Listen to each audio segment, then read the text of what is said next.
I had over her place. There was a rainstorm. We've probably been talking for an hour, and the rainstorm, cloudburst. My name is Jerome Ferry. My cameraman is Alan Eggers.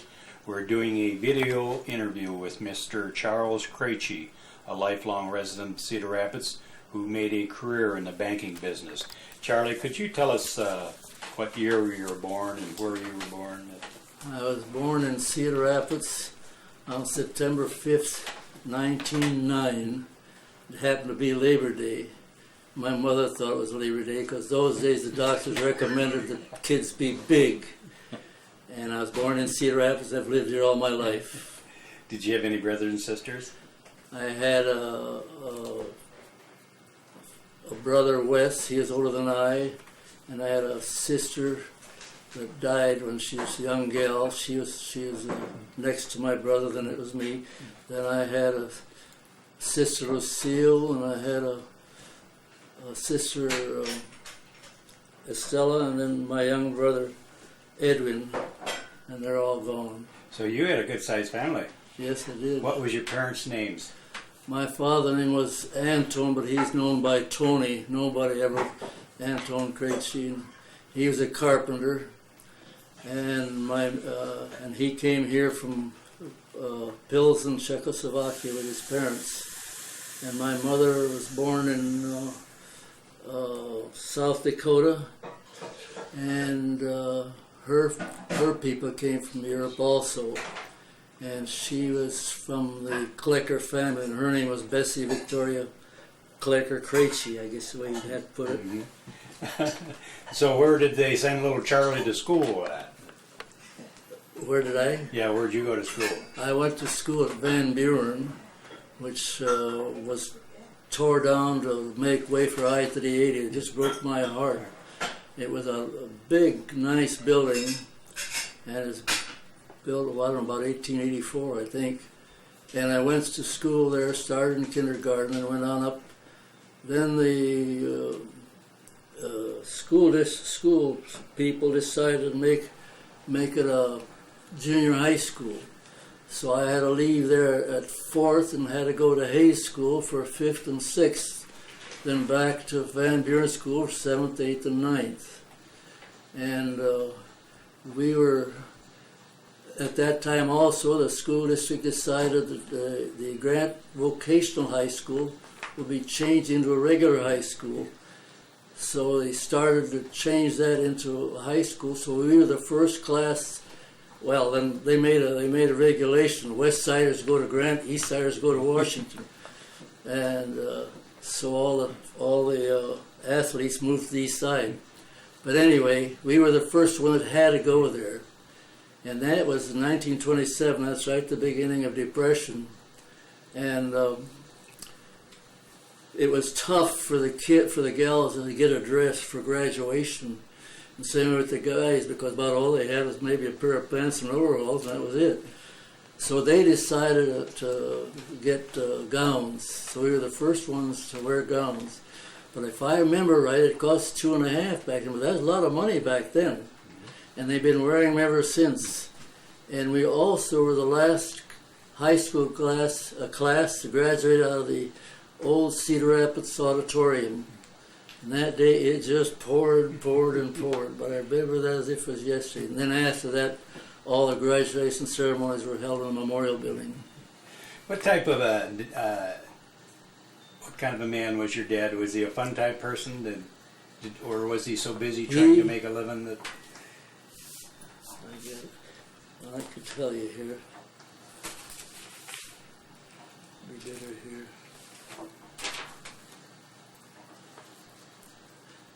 My two brothers, by the way, died with cancer right after they retired.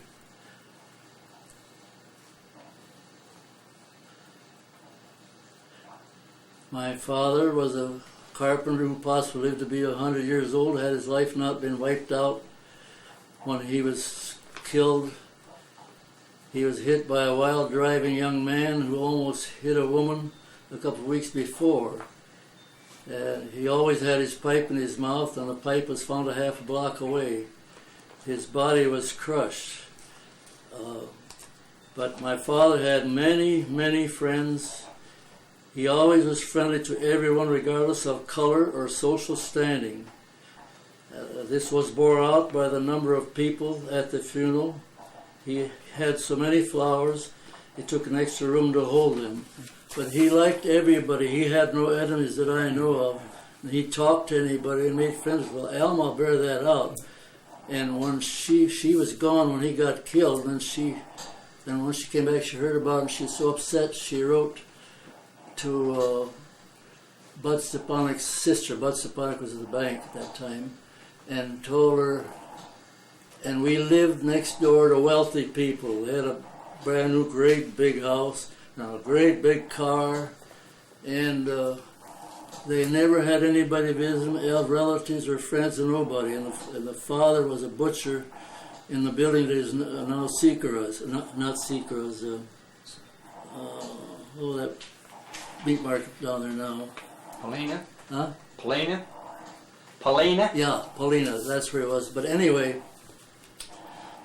she said that my dad had no wealth, but he had many, many friends and virtues that money would not buy. And I thought that was a real nice thing. And I have some other cards that she had wrote my dad. She just adored him. He's just a common, ordinary guy. He had no uppity about him at all. He'd help anybody. He didn't expect to get paid either. You're talking about Alma Turchik, Yeah. who was a good friend of yours. Yeah, right. Wasn't Alma's dad and your dad very close to each other? That's right. Well, my dad and Alma's father always see who could raise the biggest tomato or something, you know. But they used to do a lot of hiking, and I finally joined them. And Alma's dad always called us the Three Musketeers. We each had a club and we'd go way out in the country someplace and back. Did your dad ever take you hunting and fishing? Oh, absolutely. Lots of fishing, lots of hunting.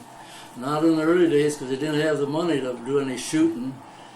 But you may or may not believe this, as big as the family was, and that was in those bad days, depression, all that, that there's times there was nothing to eat in the house. That's hard for you to believe, but it's true. We had a big garden at home, and we had rented another quarter of a block that we raised the garden. And so he'd go down and catch some fish, and we'd have fish, and then if somebody gave him a shotgun shell, I'd go and shoot some rabbits. We had that, and I still love wild rabbit. Then after that, later on, when things got better and we could afford to buy shells and stuff, why, we did a lot of hunting, a lot of fishing. Oh, he was a lot of fun to fish with, and he had a lot of friends that went fishing with him. They were always fishing.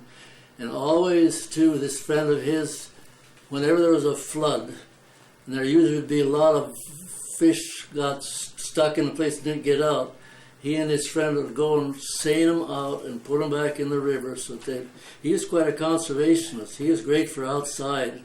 And he also raised pheasants for the state of Iowa from little ones, and then they'd come and get them and throw them out. But he loved birds and loved animals. He had a cat that followed him all around and go out in the garden and work, or the cat go out there and sit and watch him. He was a very friendly guy, nothing, you know. He liked anybody, as I said, no matter who. And it didn't make any difference to your social status. It's what kind of person you were. Yeah. Charlie, what can you tell me about the early railroad travel in Cedar Rapids? Did you ever have the opportunity to go down to Union Station or any of the train stations? Oh, yes. We used to go down there to see the big trains with those big drive wheels and those short chimneys. We spent a lot of time there to see those trains coming in and out. And I think it's just a shame that the city didn't keep that building, because it was a beautiful building. Because after I started taking some pictures of the building, I realized what a beautiful building it was. In fact, I gave those slides to your people. You've got them down there. Do you remember the trolleys? Did you ever have the opportunity to ride a trolley here in Cedar Rapids? Oh, sure. Yeah. They had what they call an open car besides the regular street cars. And they used to come around our house where I was born, not born where I lived. And this open car was when they had big things, circus days and stuff like that. And his seats just in an open car, and it wasn't like the other. Oh, yeah, but find a nickel to ride a streetcar was an awful big job back then. People on the outside stood up and held on to the pole. No, they sat down in the They all open sat car. down? Yeah, but on the other car, if it was full, and lots of times it was full, they had to stand up and hold those straps up above there. Yeah. How about horse and buggies? Were there still horse and buggies being used when you were young? And how? There's hardly any cars.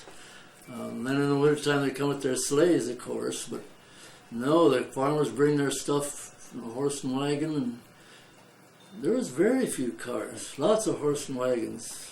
Would your dad have a horse and buggy? No, Not couldn't really afford, a use for couldn't it? afford, but Yeah. you talk about a horse. We had some friends that lived in the country, and they came to visit our family. And us kids were great for having pets. I had a pet bandy rooster. And they stayed overnight, so I put the horse in the barn. That darn horse stepped on my bandy chicken and killed a rooster and killed it. I could have shot the horse if I had a gun. Oh, it broke my heart. He'd sit on my shoulder, and we always had pets. We had rabbits for pets and for food too, as far as that goes. And chickens for eggs and food. Out in the backyard, you raised Yeah. some chickens? Almost everybody had those days. Did you have a cow? No, we lived in town, so you couldn't have a cow Oh, in you town. couldn't. You could not have a cow. Not in town. But you could have chickens. No, you could have chickens. Everybody had chickens. Yeah. Some people had, and some people have guineas. You hear them holler, and well, there was also a time the Suckles used to have a week festival. They were in CSPS Hall where they'd raffle off different things, and there was all this stuff for kids, and it was a great thing that they had, and they would contract with the farmers around the country to raise turkeys and ducks and geese and chickens. Mm-hmm. And then they would bring them in, they would raffle them off. You buy raffle tickets. I think it was a nickel for a chicken, a dime for a duck, and a quarter for a goose or a turkey. And then people be going home and got that chicken and get away, and they got chasing them all over the avenue. And that had happened many times. So you'd hear rooster. I miss the rooster crowing. I used to hear them all the time. But you'd hear them all different places where people got them in. So there was a lot of chickens around. When you were young, Charlie, did your folks kind of let you have the run of the neighborhood? Or did you have to stay pretty close to home? You had to behave or else. Yeah, but I mean, were you allowed to go across the bridge? Oh, sure, yeah. Oh, yeah, we could do anything of that. But our house was the place that all the kids would come to play. Never did they play at any of those other houses. We had no grass around the house because everybody's running around there playing. That's because your folks are such nice people. Well, I don't know. The kids all like Anyway, and I know one thing that we did, in the fall, and I fix up the garden's all gone. My dad would bring in leaves, which he'd spade in later. So all the kids in the neighborhood would come over at night, and we'd go out there and play football. Football go up in the air, you don't know where it's come down, but I got kicked in the nose by Paul's stomach, and I bled like a stuck hog. That's one thing I remember about. But we always had lots of fun there. Always somebody played a lot of ball, baseball. We pick up these little bags that tobacco used to come in. People roll their cigarettes. Bull Durham, possibly? Yeah, Bull Durham. Fill it with either rags or grass, and then we could hit that with our hand. You didn't have to have a bat, and we play soap ball. Well, we had a lot of fun. Did you ever try smoking cigarettes as kids? I tried to see what it was, and I said, anybody's a damn fool for ever smoking. I tried that, tried cigar, tried snuff, tried chew tobacco. Crazy. You have to be out of your mind. How about the many floods we had here in Cedar Rapids? Do you remember any stories about any particular large floods or how they affected you? Or Any what? floods, major Oh, floods. in Cedar absolutely. Rapids? 1929 was a huge flood. And I mean huge, before the city made all these banks to stop it. And there was water by the bank over my hip boots. You go across the street. And that water go halfway up the hill where Williams Honey used to be. First, Second, Third Avenues from the river clear west were full of water clear down the railroad tracks. And some of those houses on First Avenue could go in the house with their canoe because the water was so high. And at the bank, we had to seal everything in the basement so we wouldn't get any backwater. And we had a door on doors on the front where they used to dump this coal, which was when it cold. And so we had to seal that, and then they put sandbags around the front door, and that water was right up to those sandbags. And I spent the night with the president when it was at its worst. He wanted somebody to stay with him, so I stayed with him. And about midnight, he said, "Well, it looks like it's going to start going down." And that water was deep. There was boats going up and down First Street, up in front of Third Avenue. I gave a lot of pictures, I think, to you people, if I remember right. I had a lot of slides that you wouldn't believe what it was like. And boy, that was a lot of water. But since then, they've kind of controlled it. And then 16th Avenue was full of water back then, too. 1929, you'd been 20 years old, so you can vividly remember that's right. what happened back then. Yeah, I used to see the officers couldn't get across the water to get to the bank, so I have to go on the other side with my hip boots and take them horseback on my back and take them across. I had most of the drop when I got in the middle, but I thought better of it, and I didn't. But I had to do that so they could get there. How about early radio, Charlie? Did you folks have a radio when you were small? I can tell you about the radio when it began. My brother was well versed in that. Your brother Wes? Brother Wes.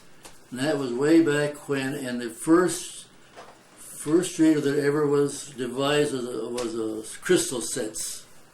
And I remember when he had a friend that worked with him. They were both crazy about radio and got magazines and all that stuff. And I can remember I said, how can that come out of that earpiece and no connection to that music? But you had to have an aerial, and they always, from the chimney to the barn, would be a double aerial with insulators on it. Then it finally got from that, started with one tube. And this friend and my brother always would buy sheets of Bakelite.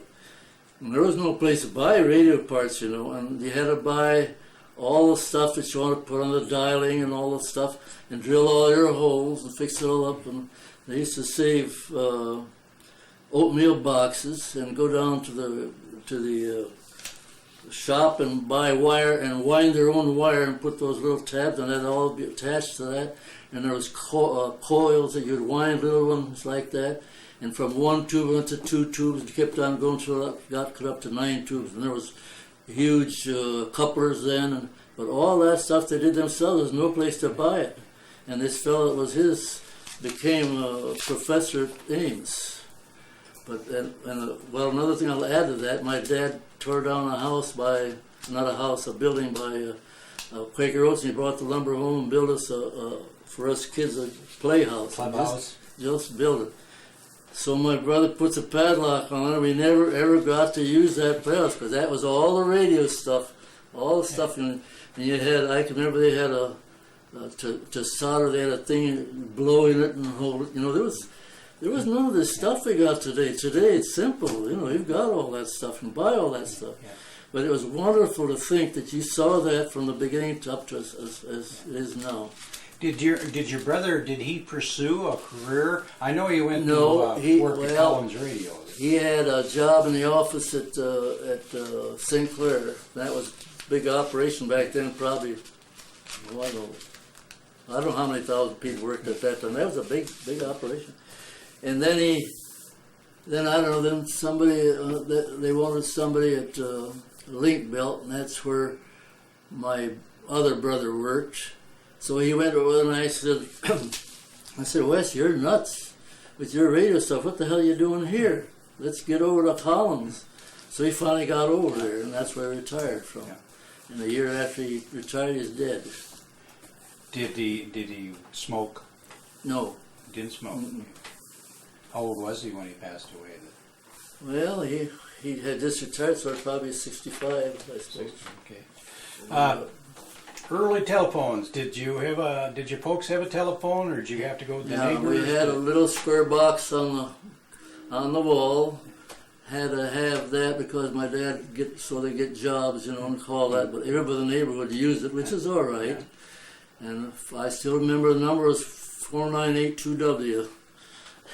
That's right. I wrote it down here 6 months ago. I remember that, and it's the kids everybody wanted to use it, But gradually they came, to what they are today. But when you think back, it's hard to think how all this stuff became so, what I want to say, Commonplace. yeah, and yet so Take it for granted. yeah, it just, but that's progress, I guess. I'm glad it happened. Yeah. Back to the radio. Do you remember your family all sitting around the radio listening to radio programs? Sure. The highlights of your Yeah. entertainment. Not the kind we got today, but the kind was back then. Those family things, they were great. And well, there was some religious stuff that always was great. They always sang all the gospel songs, stuff like that. Yeah, I remember that. There was on Sunday mornings, wasn't there a check hour? Yeah. For years and years. Yeah, I that always came, enjoyed that's that. for a long, long time. I hated leave KCRG, but he's still on. What's that station? K-Hawk, No, WMT. no. Oh, I can't think of the name of it. And he was the fellow that owns it was with WMT, and he bought this. Rick Sellers. Huh? Rick Sellers bought the station, and he brought the guy over to him, I bet. Motion pictures. Did you get a chance to go to the Saturday matinees when you was a kid? The theater? Are you kidding? No, but once in a while, there was the Olympic Theater on the east side and the Praha Theater on the east side. The Olympic, once in a while, they have a free show for kids. But if you could find the nickel, you could always go, and that's where you saw Tom Mix and Strongheart and all those cowboy things, That was a great place. All the kids would go there, But, nickel was a lot of money those days. Today, nobody would even pick it up if it was on the ground. But that would buy a lot of things when you think about what the prices were back then compared to now. How about dances as you got older and become a teenager? Did you have the opportunity to go to dances in the neighborhood? You betcha. We went to, one of the things the Czech people always did, they call it Naposvícení, which is the day before Thanksgiving. And at CSPS Hall or ZCBJ Hall, they would have a dance.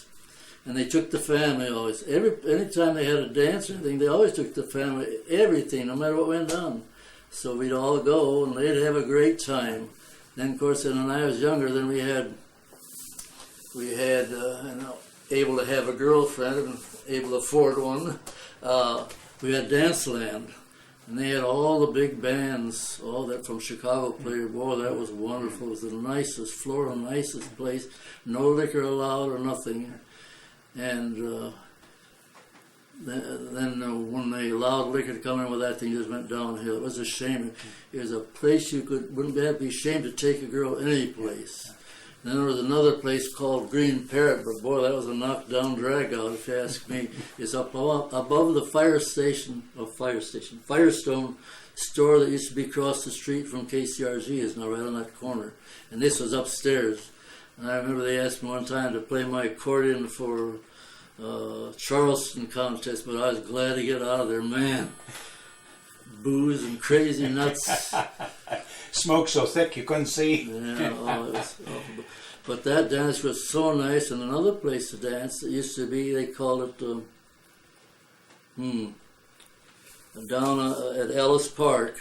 And it's all screened in, a beautiful floor, all screened in.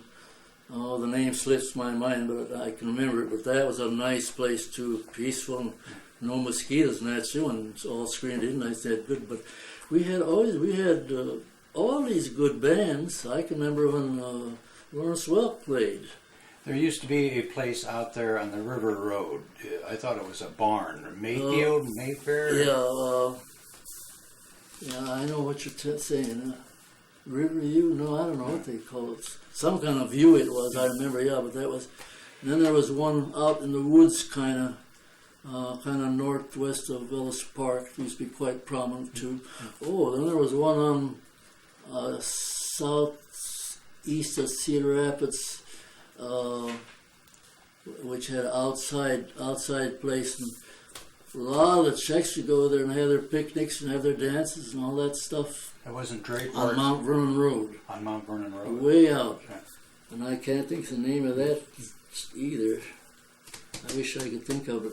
Oh, we had great fun there. It was just nice. It was out in the country, and I have a note here. Thorwood dance. Thornwood, that's it. Thornwood. No, Thornwood was a dance hall south of 16th Avenue. And there used to be a town of. Did I tell you what town it was down there? Shoeyville. No, Shreville's way out there. Grayport. No, you're off too far.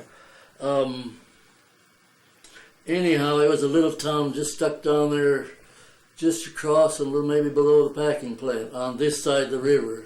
And that's where this lovely dance floor, all fit in nice.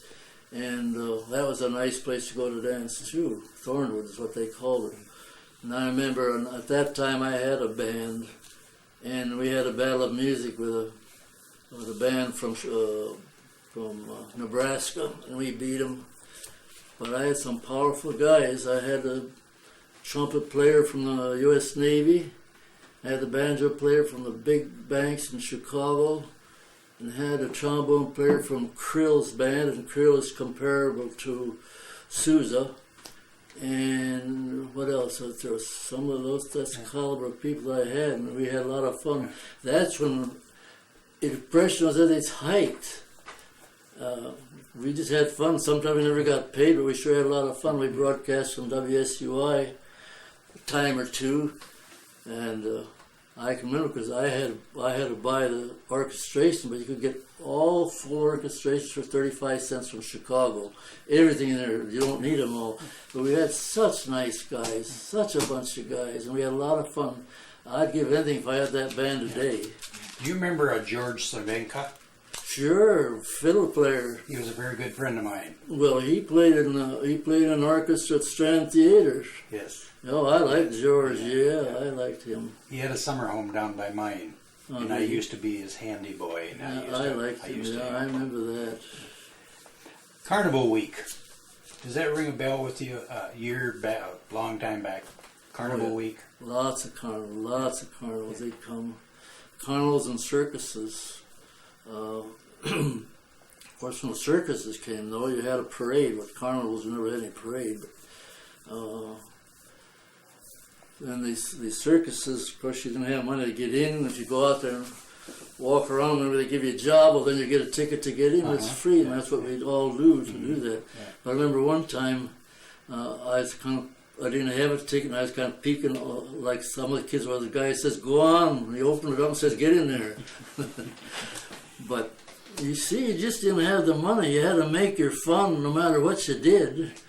And a lot of the stuff you liked to go or do, couldn't. You didn't have the dough. You were,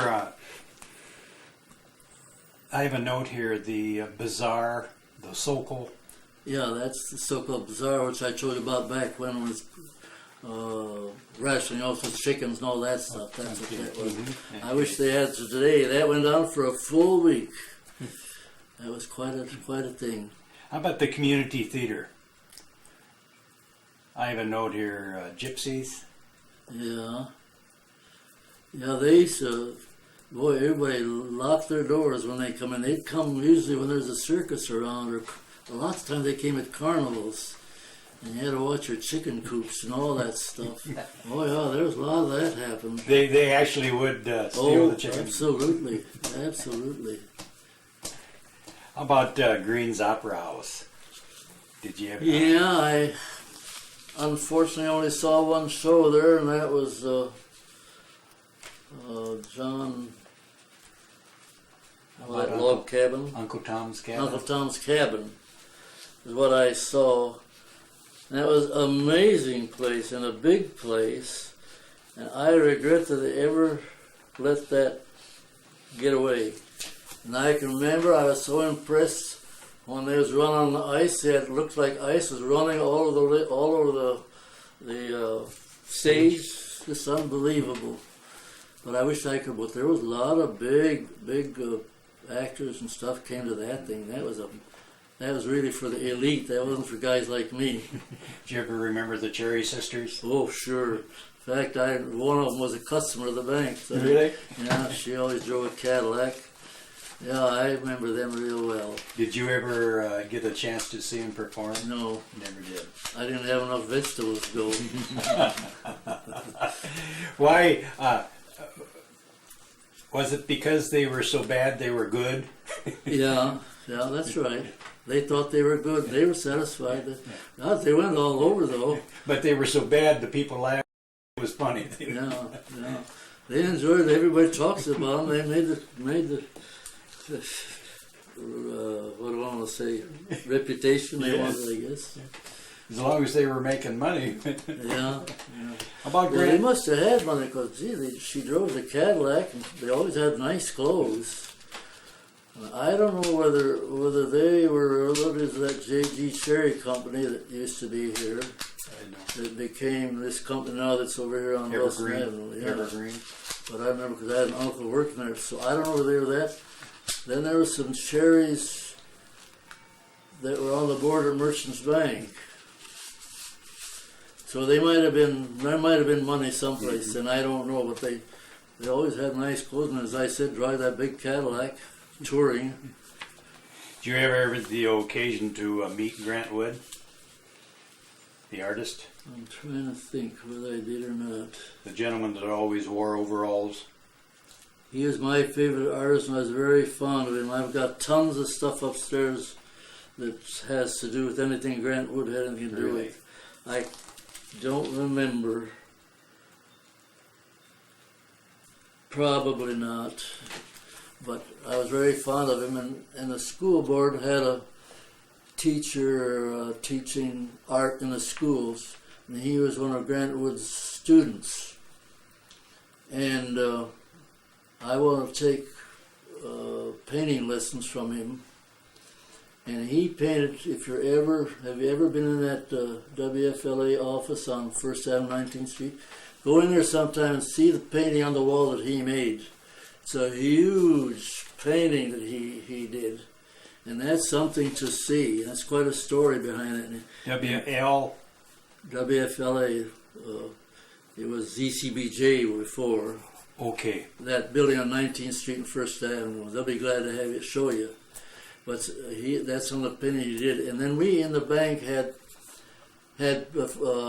pictures on our wall, paintings, the 4 different seasons. And on one big wall there was a picture of thrashing days. The guys were sitting there eating lunch, and the lady was coming carrying a cake to them.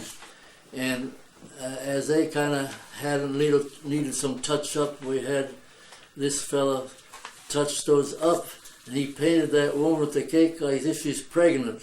He left it that way just for fun. We had more fun over that thing. And then he finally had to paint it out because you couldn't leave it that way. But he died so young. I just regret that. And so I never got a chance to even take the lessons. Meet him. Hunter Airport. Do you remember having any associations or chances to go out to Hunter Airport, or? How many times do you want me to tell you about?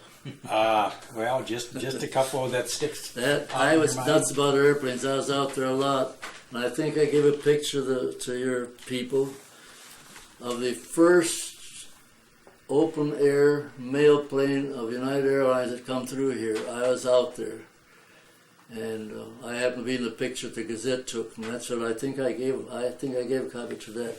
But I was just nuts about that. There's open cockpits. That's something when you think from that open cockpit, these fancy things you get into now and all the stuff you got. And, no, every airplane I'd be out there, and the Ford Motor Company sent a big tri-motor out here to give rides. It's all metal. I thought, well, how could that thing fly with all that metal? But they was giving rides one after another. Then when they took that to build something else, while Hunter was on, let's see, that would be on 8th Avenue and just beyond the railroad track. That was then airway, and just grass then, nothing to it. And that was there just a little while. But, and I knew Dan Hunter real well. Did you ever get the opportunity to be in the right place at the right time to get a ride? No, I wouldn't. No little ones. I'll tell you something else after a while about a plane. But anyway, a lot of these big guys doctors and the big businessmen had to take a plane and go out to Dakota's pheasant hunting, and they always brought back more than their limit. The same thing would happen with fishing. One time the game warden was waiting for him, and he took good care of him. But that happened so often. But Dan was a straight shooter. He was a nice guy. After all, what they wanted to do was, all you had to do is haul him out there and bring him back. That was none of his business what they did. But I liked him. He was just a nice... Did you ever have a desire to get a pilot's license? No. You never thought of it? You probably couldn't afford it? We made a lot of model planes, my brother and I, that used to fly them, you know. We were always making model planes, those little sticks and all that stuff. Oh yeah, we was nuts about airplanes. Well, the Wright brothers, really, it was 1903 when they made their first flight, so you were 6 years old. They were from here in Cedar Rapids. So you were in the early part of aviation, Yeah, what you recall. Oh, you rarely saw airplane back then. Rarely. And if one did go over, everybody was looking up. Yeah. Well, it was a thrill to see a plane, you know, very seldom, but now you can't get them out of the air. In the wintertime, Charlie, what did you do to entertain yourself? Was there places to ice skate or a favorite sledding hill? Or we'd go ice skating either on the river or out to Prairie Creek. But the city had a big place made out the same place where these dance halls up by Ellis Park, and it was lighted, and they had music there. So we used to go there skating a lot. Used to have to work some Saturday nights at the bank. Two of us would go pick up deposits and stuff and then lock it up. So after we got done there, we'd go out there ice skating. Boy, it was so nice. All nice smooth ice and music and lighted and just great. Did the boys and girls mingle with each other and yeah, skate with each other? But very seldom were there girls out there, though. I mean, usually girls didn't skate much back those days. But later on they did. But I always wanted to, first, our skates you had to screw on, you know. And then you tear off the sole of your shoe and you get home and you got it before you tore it. What about holidays? Did you have any? Christmas, was that a favorite time in your household? Top of the list. Was your mother a good cook? I can imagine she was. Best that there is. Very good cook, very good baker. Man, the stuff she could do, I am amazed. And I never gave it much thought, but when I think all the days she spent by that hot stove, and it was a wood stove, you know, they didn't have this fancy stuff you got today. Hollering a pistol outside, and there she is cooking that stuff. And as I was saying before, sometimes there was nothing to eat. She'd figure out something somewhere, somehow, to tide us over if we could. And she could bake kolaches and bread and cakes and pie. Later years, not the early ones, we lucky had anything to eat. Did you have a little kid? Did you have a tree when you was a little kid? Did I ever what? Have a tree, a Christmas tree? Yeah. You did have yeah. one. You could buy them for a dime. Big tree for a dime you could buy.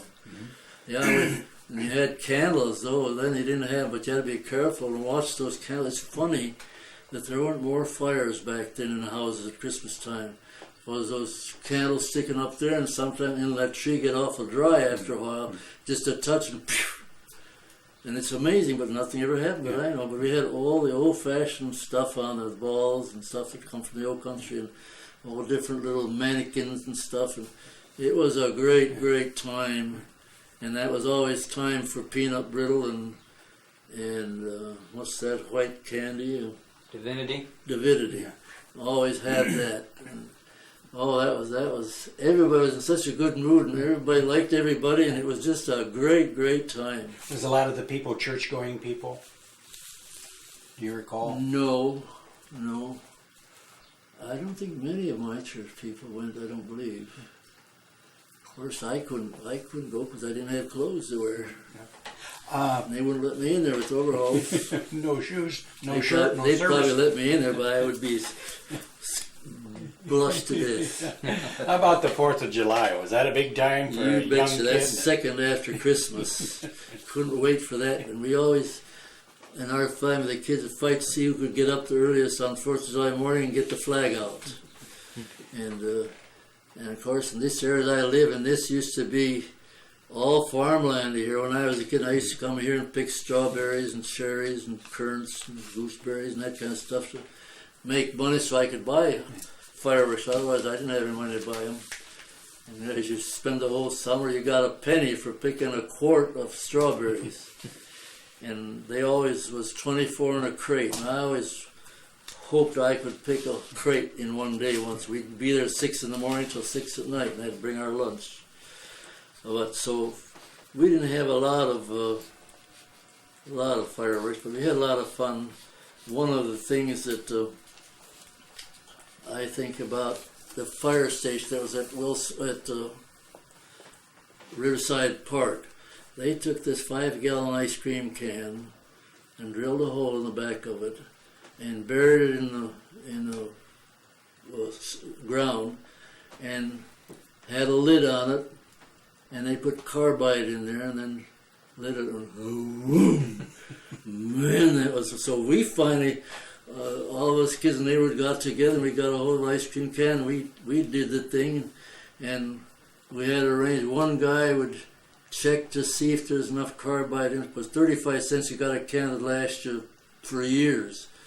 But that one guy would see if they needed any more carbide in it. Another one checked the water.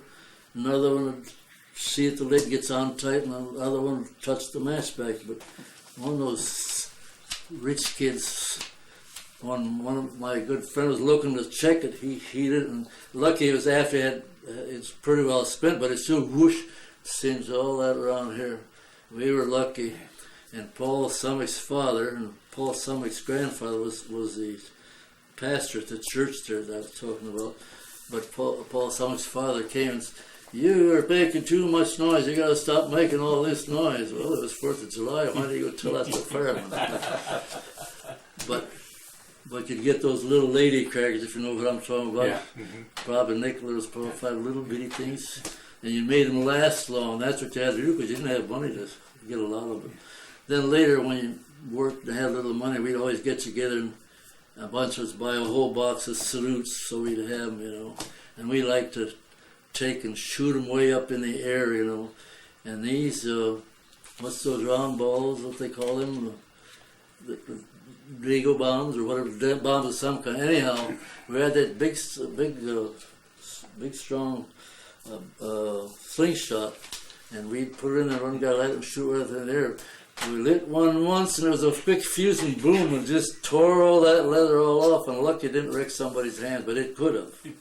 But that stuff split and hit you. It was I don't know what it was made of, plaster or something. They're about that round, and they had a week about that long. Maybe that's why they outlawed fireworks in Iowa.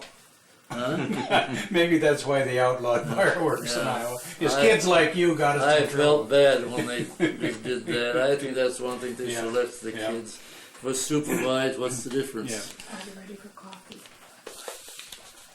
coffee? Riverside Park, did they have big things going on the 4th of July? I lived down a there? half a block from Riverside Park. That was the most active park. I don't remember Ellis Park. I don't think it existed then. Might have. I don't think so. Everything was down there. There's something all the time, all day, all week long. With big band concerts. We had a lot of band concerts. We had 2 local bands that come one Sunday, one come the other Sunday, sometime during the week. There was semi-pro baseball down there. There was everything down there, and the city had arranged that they got people that would supervise down there, and they bought baseball bats and horseshoes and ping pong and volleyball, and all the kids in the neighborhood used to go down there. It was just great. You kept them horsing around someplace they shouldn't be, and it was wonderful. But there's always stuff going on down there, and a lot of companies that have picnics down there, and they'd have races for prizes and stuff like that. And it was very active all the time. I don't ever remember that there was nobody down there.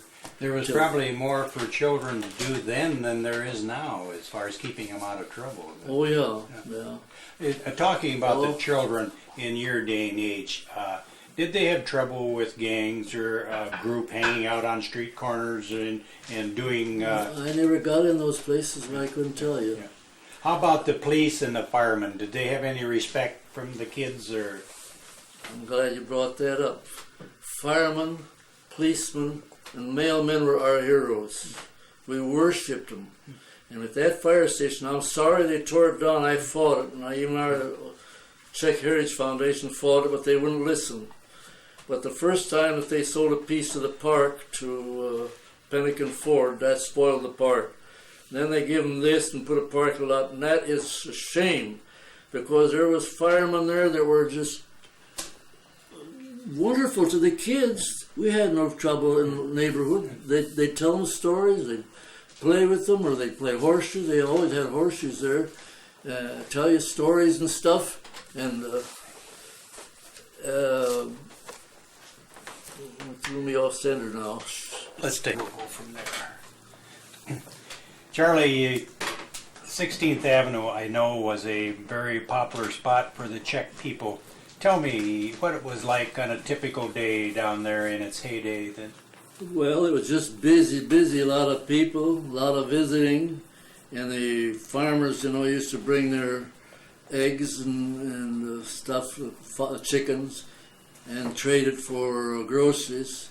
And it was just a busy spot, like a little town. There was lots of people, and we see a lot of them that you haven't seen maybe for a while. So we did a lot of visiting, and we always had a Kolach festival down there that lasted a whole week. It was free Kolachs, all you want back then. Was it like a self-contained village? Did you have all the different apartments or appliance stores? Right. We had, as I recall, you had 3 grocery stores. Can you remember the names of any of these business places? Vavra Brothers was one of them. They were 2 brothers, and that was the most popular one, because that's where most of the farmers would take their stuff to and trade it for. And of course, those days, sugar and potatoes and that stuff came in sacks. It wasn't like it is now. Nothing was packaged. Everything was loose. Bakeries? But we had those 3 stores. We had 2 bakeries. We had a clothing store. We had a shoe store. We had a hardware store. What was the name of them? Do you know? The bakeries? The bakery was Pechalacek's was one of them. And the other one was, at that time, was Vlašek's. Before Vlašek's, it was the name that they have now. Sakar? Yeah, before that it was Sikor, and before that it was the man that owned the dry goods store that was down there, and they had a new car agency, and they had a store for tobacco store, and had doctor and dentist, lawyer. Let's see what else. Of course, too many bars. Livery stable? It wasn't right on the avenue, but there was one there just off the avenue ways. They had horses there, and a blacksmith was there. But as I said, there was everything there, so there was no need to go downtown.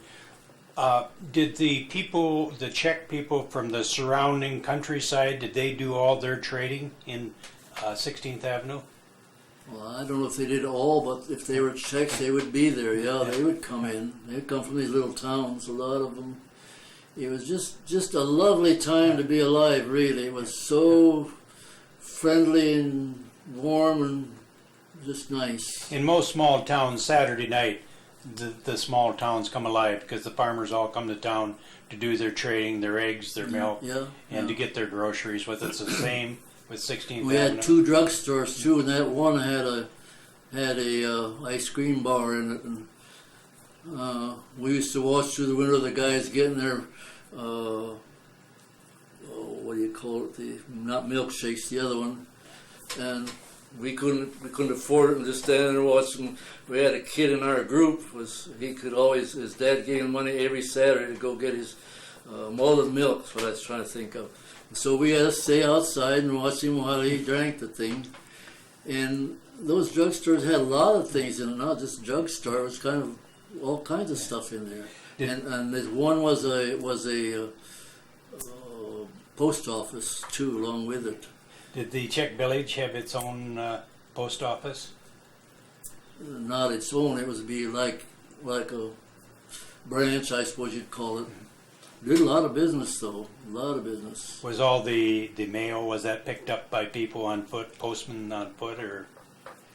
Well, They the have buggies? mail in the city was delivered twice a day by these.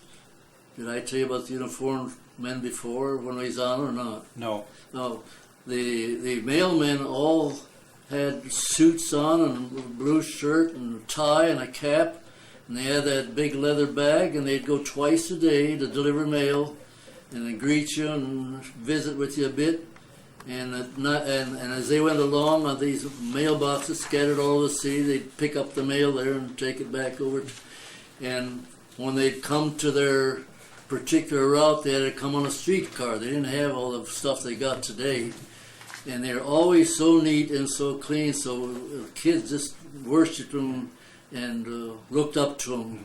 And the firemen were the same way with their uniforms, and the policemen too. Yeah. They were How about the firemen? Did the Czech village have its own fire department or not? Well, there's be the one that by Riverside Park would be one. And there was one on 3rd Street East. That's close. When you was a kid, were they pulled by horses? Or? Yeah, all horses. And the central station they're the only station that had a pumper, and there was 3 horses putting a black one and a white one and a brown one.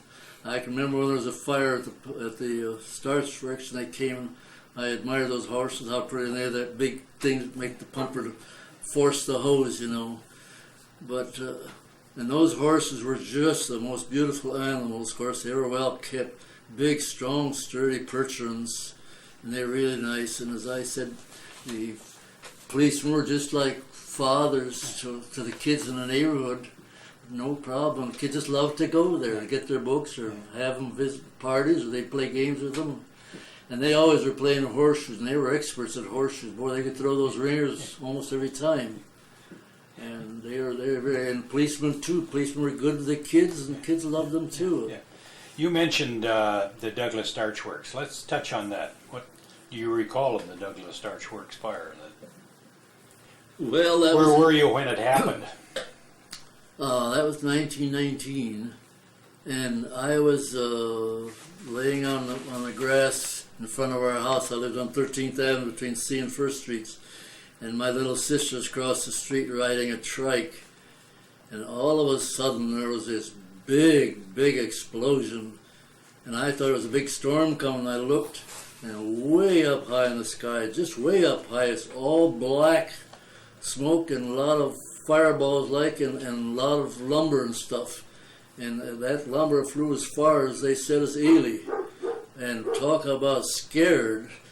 But the thing about that scared me even worse, my older brother worked for my uncle, who was a shoemaker on the end of 3rd Avenue Bridge. And he'd after school on Saturday, he'd shine shoes. They had a shoe shining thing there. And shine the shoes after they were fixed and all that stuff. And it was 6 o'clock, and they were just coming home on their bicycles. They were right beside it when that thing blew. It knocked them off their bikes and threw their buckets. I don't know how far their bikes flew, and they only had to walk a block home, and they ran home. And then they had to go back and try to find their buckets and real estate, or their bicycles. And it was a biggest fire, just scary. You'd think the whole town was going to burn down.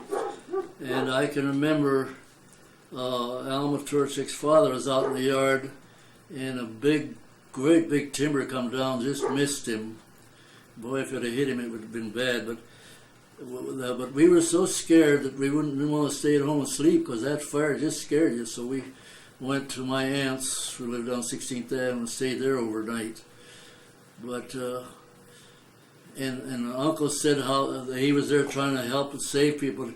He says these guys are crying, help me, get me out, help me. Well, they couldn't. It was so full of fire. And another part of that story, my father was a carpenter. He belonged to the Union. And the Union sent him to Iowa City that day to greet the fellows and so forth and so on. And he was working in that building. They were putting a new wood floor in there. But the union told him to take the day off and go down there. And if he'd have been working there, he'd have been dead. But they were just, I don't remember how many were dead, but there couldn't have been many, if any, alive. And I know many times fishing, down the river, you drag out a pair of pants or a shoe or hat or something, and the stuff was just scattered all over. But I felt so bad to have my uncle tell me how that guy pleaded to get out when he couldn't. Just wanted to get out the worst way. But that was and I'm not sure that they knew what caused it. That was right after the war, and the story was out that the Germans did that. That was part of their terrorism. But whether that's true or not, I don't know, and there's no way to tell. But that's what they thought, and I don't know if they knew before, but with just horses to fight that kind of fire, geez, you didn't have many firemen or many fire apparatuses. Did a lot of the Czech community men work there? Oh yeah, sure. Yeah, a lot of them. Oh, they come from out of town. That was a big operation back then. Douglas started it first, and Douglas was that wealthy family that had Bruce Moore, and then he finally, I guess, sold out somebody. Then it became a big operation, and that was a good place to work. They paid good. I can remember cashing checks for them. I can remember there was they had a black truck driver, and he used to come to the bank, and they had all the checks of the guys to cash them for them because they couldn't get out because they worked long hours, and we'd put them in envelopes, put the names on, and we'd take them back to them. But it was good pay. They were good to their guys, and they worked hard. It was quite a busy place in this day. But Charlie, I noticed you have an accordion here. I take it you were an active musician at one time in your right, younger days? Very active. And I could play the fiddle too. I learned that at school. Back in the early days at Van Buren School, the school board hired Major Frederick Deutzel, who was an English officer. He had both his legs off in the war, and they hired him. He was a musician, to try to get kids to learn to play instruments and have an orchestra and all that sort of thing. So they sent flyers to all the schools to get it started. He'd go to different schools each day. And so I was all excited, and my mother wanted me to go, but we didn't have any money really to buy any big instruments, so she bought me a fife, bless her heart. And I took it to him, and he took it and played it, and he says, "We can't use that in this kind of orchestra. That's for big bands, and very rarely used big bands." He played it. So I went home broken-hearted, and she didn't give up. She found a fiddle for $3 that she got for me, so I learned to play the violin. So I played all through school and high school. Did you ever put a band together? Have a band of your own? No, well, other than the one that I told you about before. Yeah. Yeah. Did you play at any events, or did you play on the radio, or? You mean my band you're talking about? Mm-hmm. Yes, I had a band. I had a cornet player from the Navy. I had a trombone player from Krill's band, which is comparative to the other band leader, and a banjo player from the big band in Chicago, and one other one. But we had a lot of fun playing. That was the height of Depression, and it was just good for us to have to get us off of the conditions in the country.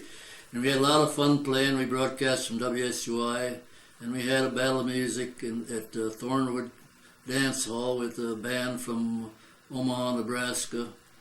And we played various places, and sometimes you got $1 and sometimes you got nothing, but we didn't care. We just enjoyed our fellowship and our playing, and they all were experts on the instruments. You didn't have to worry about it. And I would change fiddle and piano accordion, either one, and of course we was called Chicks accordion band, and my advertising pieces that I had them made, and I took a picture off of the music for St. Louis Blues, which showed a man playing accordion, and it was all in black. And I didn't give it any thought, but I found later that a lot of these Czech ladies didn't want to come down if we were a nigger band. Well, I don't mean to use the term nigger, I mean black band, sorry. I mean black band, but I didn't realize it would be taken that way, but that's no way to take it. The thing to do is find out what it is before you can hear it. But we had a lot of fun, but it's right at the height of Depression, and of course you couldn't do much. And as I said, the orchestration cost 50 cents. You had every kind of instrument in that you, well, some of them were 35 cents even. And I've got a lot of that music left yet. And it was great fun. I wish I had that band today. Yeah. The Czech community, Charlie, did you ever notice any discrimination that may have been shown by people across the river or other cultures, the Germans or the Scots or the Irish? Or well, the reason I asked that is because the Czech community was such a close group, located in one part of Cedar Rapids. Yeah, we were discriminated against, I would say. We were called names and stuff, and they just looked at you like as if you're a servant instead of a person. And yet a lot of the wealthy people had Czech women for cooks, and a lot of the chauffeurs were Czech people. And yes, I would say we were looked down on, and we had to outlive that, which I think we have done by now. Do you remember a fire at the Canfield Rubber Company? Yes, lumber company. You say rubber company? Rubber. Lumber company. Lumber? Was it the lumber yard fire? Yeah, it was a lumber yard, and that was on long 9th Avenue Railroad tracks from 6th Street east. I don't know how far it extended. It was a big, huge lumber yard. And it caught fire, and it probably burned almost a week before it was put out. And it was just bad. But another lumber fire that I remember, and years ago, the city made their own gas that was funneled to houses for cooking and whatever. And there was a big, huge tank on the east end of the 9th Avenue Bridge, and it floated on the water, and it went up and down as the gas increased and decreased. And they apparently made the gas out of coal, and what was left was coke. And then they developed these stoves that you'd put coke in, it would just glow in there, pretty to heat with. We didn't have furnaces those days either. Nobody had a furnace. And they had that. And then one day, I lived on 13th Avenue between 1st and C Streets, and I looked out and I saw a fire out in that direction. And here it was licking around that big tank out of Old Brother. If that thing was ever gone, that would have been a big chunk of Cedar Rapids would have been gone, because that would have been a big explosion. And I was just scared to death that something would happen. But I understand what happened. Somehow the firemen got a hose somewhere to it or on it and run it way down the river and let the gas out. But if that would have exploded, man, that would have been, it was big. Oh, I think that thing is probably 50 feet across, maybe 125 feet higher. So, and I also remember another time there were two lumber yards. I don't know why there was two of them, one beside the other. And there was another fire when the weather was below zero. And the poor firemen were just covered with ice, and they had a hard time keeping their hose from freezing. And I remember seeing a pair of donkeys laying down dead after the fire was out. But that was a nasty fire too, and it was a big fire. There's some others that I can't recall right now. But we had more fires back then with the less men than we have today. Today you don't have those great big fires we used to have back then, you know, because fireproofing and better taking care of stuff, you didn't have these big fires, so they don't. And now we got lots of guys to do it if something does happen, and I don't want it to happen. I'm glad it don't. But you can see what they's up against with just a few guys that fight all this stuff. I understand that you had a house fire at one time. Had a what? House fire of your own one time. Oh, yeah. Don't ask me where. I was just, I know what you're talking about. I was just a little kid then, I hadn't been very old. My uncle gave us for Halloween, I had a lantern, it was like a cat. And I had it in the bedroom sitting on top of a cabinet or something. And somebody come over, and so I run out there, and we forgot about that. And when it got down, it caught fire. But we caught it in time. Lucky, lucky, lucky. We caught it in time for it, but I never forgot that. But you've got to watch. If you've got a candle lit, you better be careful and watch it.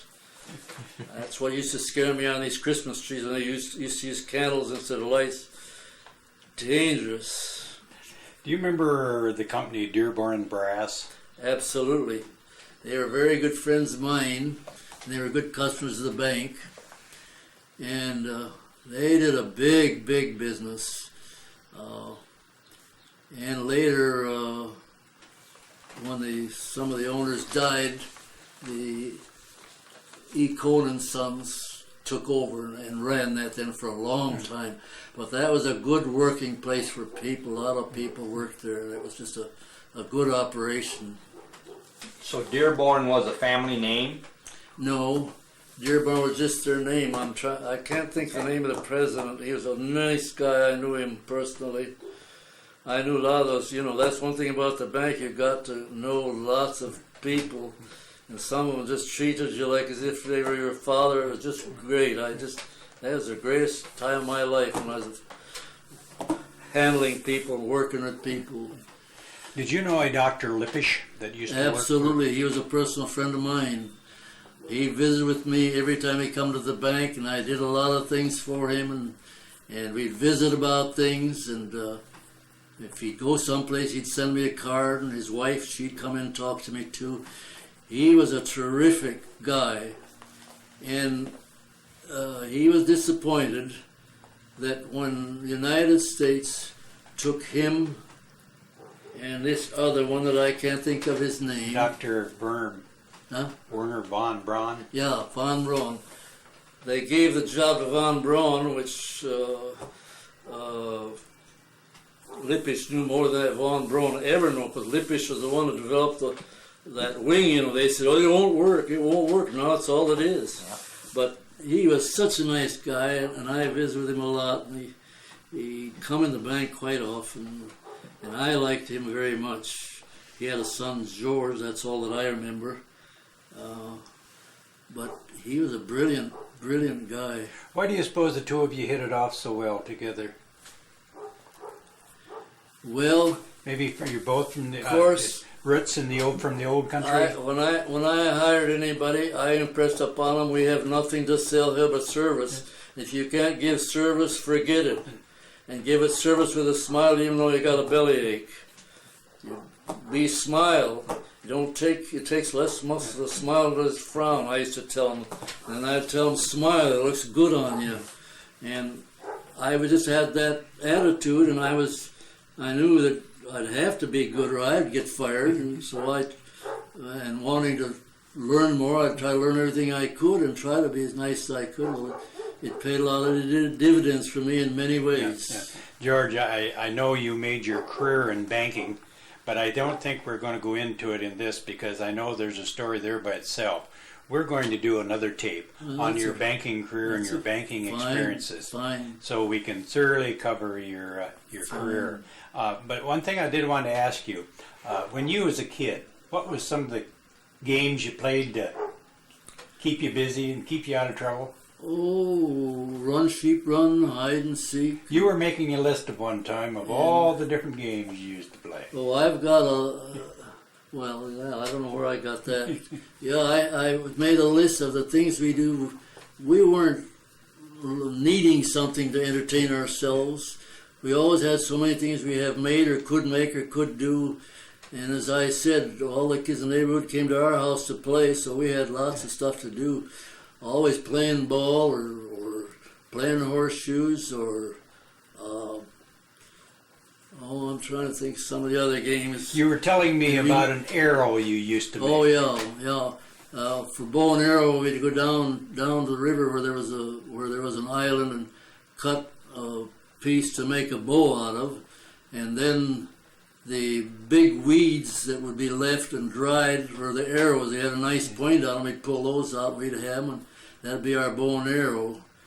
And about one made out of a wooden shingle. Another thing where the wood shingle is thin at one end and heavy at the other end. At the heavy end, we'd make a point, and we'd cut a notch and make it in the shape of an arrow with a big tail piece, and we'd cut a notch and then put a then I had a stick with a string on it and a knot on the end. You stick it in that and sling it, and boy, you could really make that thing fly. And everybody had a beanie, we called them, slingshots, we always call them beanie. Everybody had those. And when it was springtime, we had all those rains, we'd make little sailboats and put a stick on a piece of paper for a, what I want to call it, what do you call it, on a ship. The sail? Sailboat. Yeah, put a sail on it. And playing these places, there's a lot of water, especially after winter, after all that stuff melted. And in winter, we had a lot of flying sleds down at Riverside Park.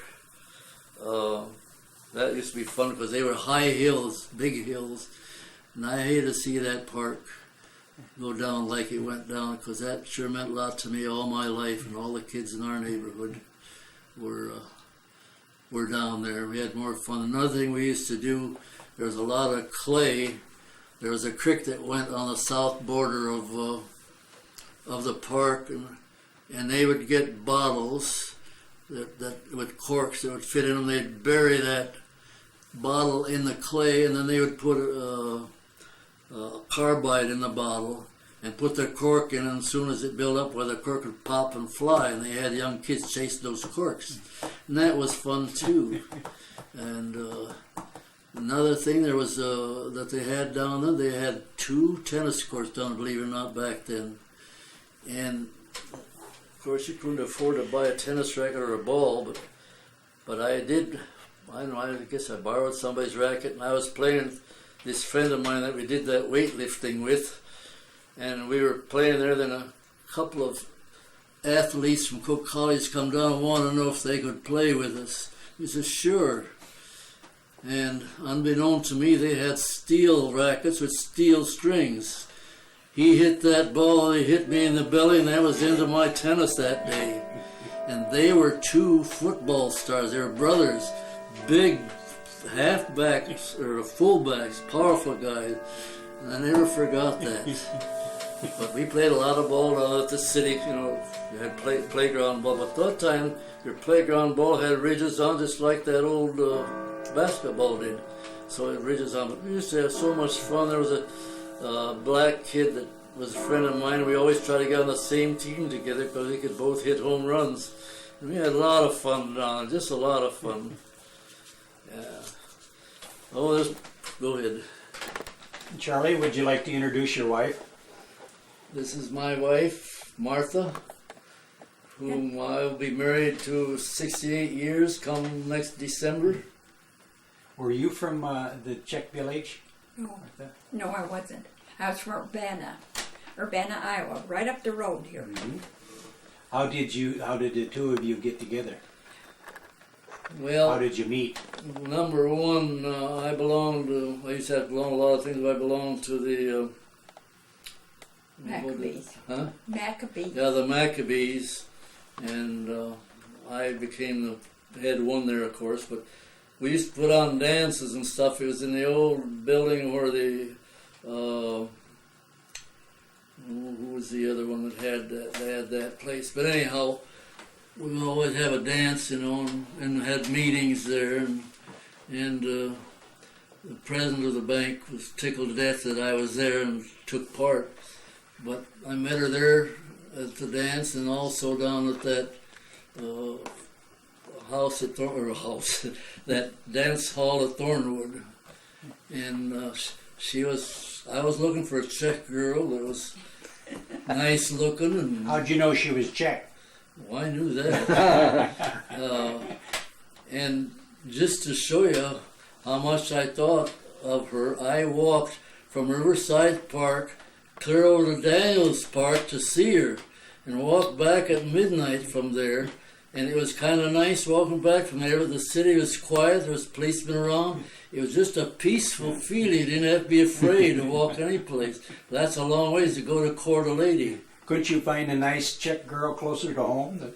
Well, I really wasn't trying. She just happened to come along, I guess. Just kidding you. Because I was 24 years old. It was about time I was either getting married or quit or something. How did you have a job in Cedar Rapids? Oh, that's a whole nother story. Well, I mean, how did you get to this dance to meet Charlie in the first place? I was going to Cedar Rapids Business College. But prior to that, after that, in fact, I came down here to go to Cedar Rapids Business College, and it was during the Depression days, and there wasn't a job to be had. So I worked in a home. And those were the days when the wealthy could have somebody come to their home and work for $3 or $5 a week. And I was one of those people. I worked for H.J. Ross's family, and there were Mabel and Harold and 3 boys. And I worked for them. First for $3 a week, and then $5 a week. And maids have Thursday evenings off and Sunday afternoons off. And so that's when the maids all around would get together and go to these dances. But you could stag it then. It was Acceptable. Yes, it was acceptable to stag. And there were lots of girls who had come to town to do housework for people because they couldn't find a job. And how long did it take you to finally decide she might I make a hurried. good wife? I hurried, and No, so she wouldn't get away. it was about a year. She had other boyfriends. So when you were first married, you probably didn't have too much money. What did you do for entertainment? Were you outdoor people? Did you go to parks? You know, when I started at the bank, I got $25 a month, and we were open Saturdays, and a lot of Sundays I was there working. And when I got married, I was getting $75 a month. Out of that, you had to find a place to live and have some money left for food and clothing. It's a tough row. My boss says he wouldn't make it. I fooled him. In fact, the president called me and says, you can't get married when he found out about it. I said, why not? He says, you're not making enough money. See, that's the height of Depression, 1933. That's the peak of Depression. He says, you're not making enough money, but it'll come later. But he says, you can't do that. So I called her up and asked her what we're going to do. We had everything arranged. We got married at, what's the name of that? Westminster Presbyterian. We had all arranged and everything. So I says, well, we'll go through with it. And that day, and the reason it's the 23rd of December was because that was a Saturday, and they wouldn't give me time off to get married. And so Sunday and Monday would be Christmas. So I took that. And that day was so warm you couldn't stand a top coat on or even a suit coat. And her brother-in-law picked us up, and we went to Martha's mother that lived in Urbana. And that night we got the biggest blizzard we ever got that year. And I darn near didn't get back to Cedar Rapids to get to work. But $75 a month you ain't gonna make. But I often rubbed it into my big boss as he was eating steak, but I was eating hamburger, but I made it. And would you like to introduce us to your family? Tell us about your family. Here. Okay. How many children did you have? We have 2, David David and Ann. This is my granddaughter Heidi, and she's going to be married November 2nd. And Diane is David's wife, and Douglas is our grandson. We just have the 2 grandchildren, and we had 2 children. Oh, you had the daughter that died. Well, this is talking about Yeah. this. Well, they'll talk about that And, too. Go ahead and tell us about your daughter. How old Well, was there she was a at little girl between David and Ann. What was her name? Catherine, Catherine? How old was she? baby infant. Baby infant. But that's another story. That time, Yanaba had the mortuary, nice guy and all that, and so we had to buy a lot, and that's when what's the name of the place? Lingies. Huh? Lingies, Cedar Memorial. Yeah, Cedar Memorial was just growing, and they had a piece there, 5 lots, and I could buy them for $50 a piece, and the mortuary guy says, if you don't buy it, I'm going to. That's a terrific buy, and so we've had that, and that's where that little daughter is buried. It's down. But it's strange. One of our ministers from our church is buried right next to it. But that was way back in, let me see, Ann's 43, 41. And so that's about the time that Cedar Memorial started to build, because we're down by Lakeside. That's just inside of the drive, and the pond is there. And that was when it opened up. That's how long the Cedar Memorial's been here. But I had to pay for it on payments. When you're making only $75 a month, you got to squeeze out. And I always wanted a fishing boat all my life, so I go fish, but I never had it because I couldn't afford it. Now that I can afford it, I can't go. What else do you want to know? Well, I think we're winding it up here. There is one thing I'd like to ask you, Charlie. You've seen, both of you seen an awful lot of things happen in your lifetime, an awful lot of tragedies. How could you best describe your feelings of what happened on September 11th of this year? Well, I say speechless. This world is crazy, and it's going crazier. Those were such wonderful times, and people were such wonderful people to each other. It's the greatest time to live, even though there was that big depression and all that sort of thing, and you bounced out of that, and you had the best times that you could have. It'll never be that nice again, ever, anywhere. It's going to be a totally different ball game for our grandkids and grandchildren. It's going to be a different kind of living, and all that fun stuff and friend relationship and all that's gone out the window. My exact feelings. Well, unless either one of you have anything else to add, we're going to draw this to a close. And I would like to thank you. The History Center, the Linn County Historical Society, would like to thank you very much for sharing your wonderful memories with us. Well, I thank both you guys for coming. I think that was nice of you. I feel honored to even be asked. Thank you.